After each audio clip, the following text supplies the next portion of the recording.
Hey everyone, welcome to Small Daily Habits to Improve Your English Fast. We're really glad you could join us today. So often, when we think about improving our English, we imagine needing huge blocks of study time or moving abroad. Right? It feels like this big, overwhelming mountain to climb. But honestly, it doesn't have to be that way at all. Exactly. Our focus today is on the incredible power of tiny, consistent actions. Even just a few minutes a day, when done regularly, can lead to truly significant progress over time. It's about building momentum, isn't it? Absolutely. It's like those little drops of water that eventually carve out a canyon. We're going to share some super practical, easy to do habits you can start incorporating into your daily life starting today. Okay, so let's dive into our first habit, sharpening your ears. Listening is such a fundamental skill, and the great news is you can do it almost anywhere, anytime. Absolutely.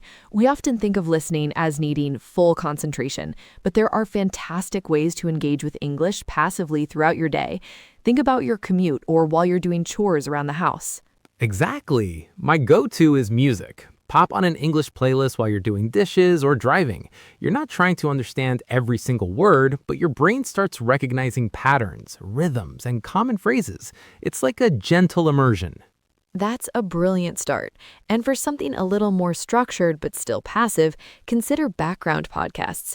You might not catch every detail, but just having the English language flowing around you builds familiarity. Perhaps a podcast about a hobby you enjoy, so the subject matter is already engaging. Oh, I love that idea. Then, when you're ready for more active listening, you can step it up.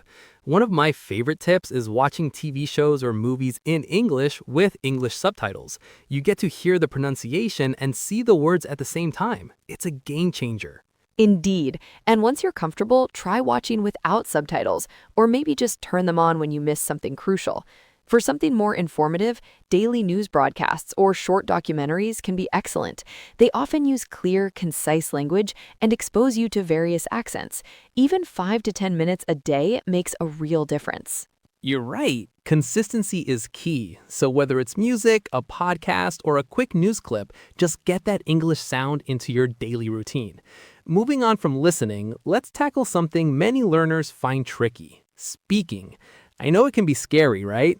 That feeling when you want to say something, but the words just get stuck. Absolutely. It's a common hurdle, but the good news is there are some really simple things you can do even if you don't have a native speaker to chat with constantly. For instance, have you ever considered talking to yourself in English?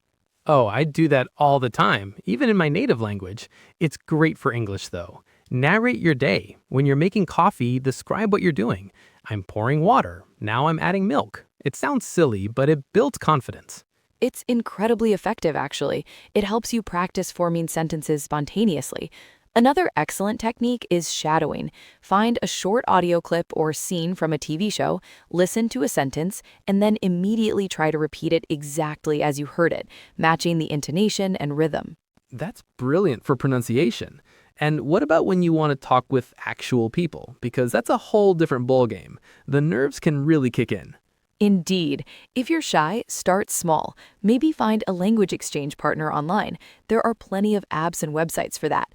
Even just 10 minutes a day talking about your weekend or your favorite hobbles can make a huge difference. The key is just to start. I remember when I was learning Spanish, I was so worried about making mistakes. But honestly, most people are just happy you're trying. A great way to practice with a partner is to describe your daily routine or what you did yesterday. It gives you a clear topic and uses everyday vocabulary. Precisely.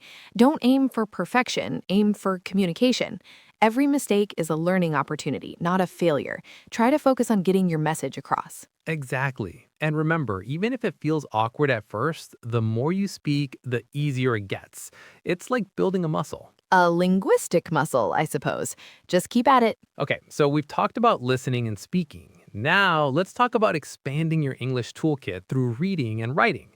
These are two areas that often feel like homework, but they absolutely don't have to be. Precisely. Just like with listening, you can integrate reading into your existing routine quite seamlessly. Instead of scrolling through English news websites for an hour, start smaller. How about reading a short article on a topic you genuinely find interesting? Oh, I love that.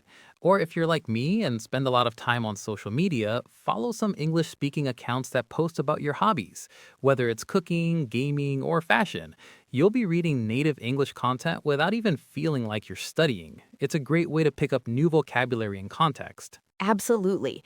Even reading product descriptions or instructions in English can be beneficial. It exposes you to practical language.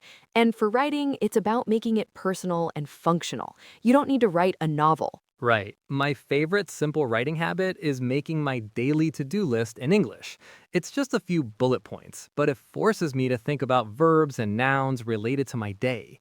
Or if I'm texting a friend who also speaks English, I'll try to do it entirely in English. It's low pressure because they're not grading my grammar.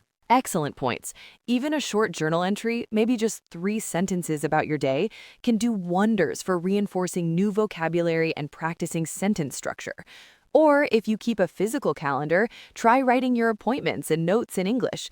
It's about finding those tiny moments throughout your day where you can switch your brain into English mode for a minute or two. These small acts of reading and writing really do build up your vocabulary and solidify your grammar without it feeling like a chore. So as we wrap things up today, I really want to emphasize that one core idea. Consistency beats intensity every single time.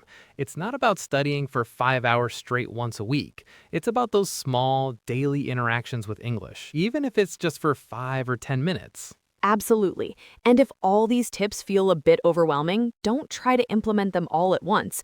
Just pick one. Maybe it's listening to one song in English a day, or describing your morning coffee in your head. Start small, be consistent, and build from there.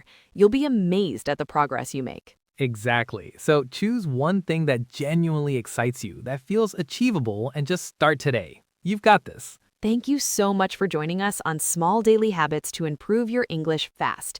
We hope you feel inspired and ready to take those next steps. Keep practicing, keep learning, and we'll catch you next time. Bye, everyone.